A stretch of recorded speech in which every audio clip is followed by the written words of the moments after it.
Good to see Ryan back in action again despite him losing a big fight in his career.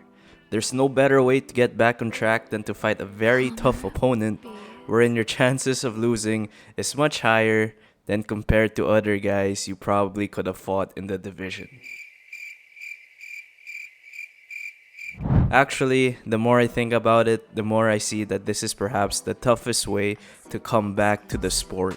Now, while Oscar Duarte may not be the biggest name out there, this is perhaps the man that would cause the most problems for Ryan, aside from Gervonta. Oscar definitely has all the tools to beat Ryan, and his style itself is a perfect counter to Ryan's as well.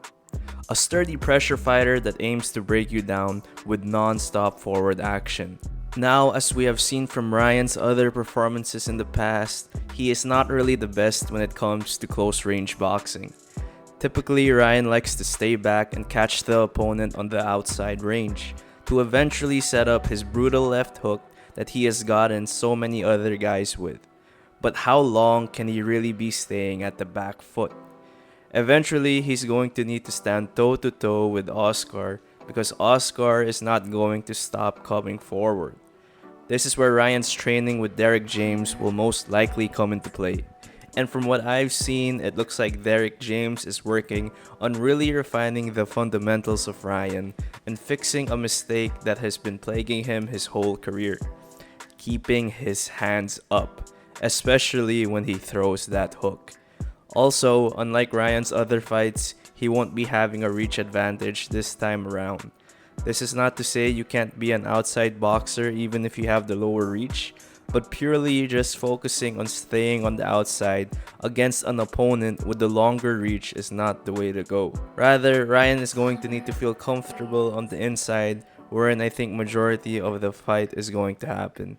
Oscar is at his best when he's controlling the pace of the fight and moving the other guy back. You're especially in trouble against him when your back is against the ropes or corner because that's when Oscar really unleashes his combos. Ryan is going to need to not allow that to happen and punish Oscar for trying to pressure him back. A good example of stopping a pressure fighter is when Dimitri fought Canelo. Dimitri was not stepping back the entire time.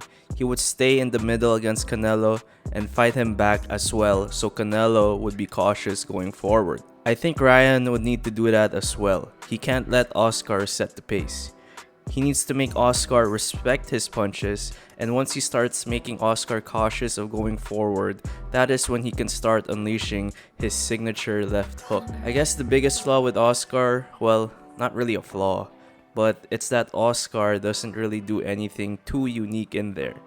Just a tough forward pressure fighter, so Ryan already knows what to expect coming into this. He's also quite mechanical and pretty slow, so the speed advantage definitely goes to Ryan. Now, if there's one thing I think Ryan can exploit from Oscar, is that Oscar sometimes really winds up his shots, which leaves him vulnerable to being countered by Ryan's speed, similar to what he did with his fight against Fonseca. He will need to land the punch on Oscar first before Oscar lands on him. Another issue Ryan will have against Oscar is his high guard. Oscar constantly fights out of the high guard, and he will inch his way towards the opponent with his bobbing and weaving or slipping type movements. Ryan is going to need to find a way to break through that high guard to make Oscar respect his power. As for Oscar, he just needs to be able to walk down Ryan. Ryan is not really the best when it comes to inside fighting, and this is where Oscar will excel at best against him. All in all, a pretty exciting fight. May not be the biggest fight out there, but this will definitely test both guys.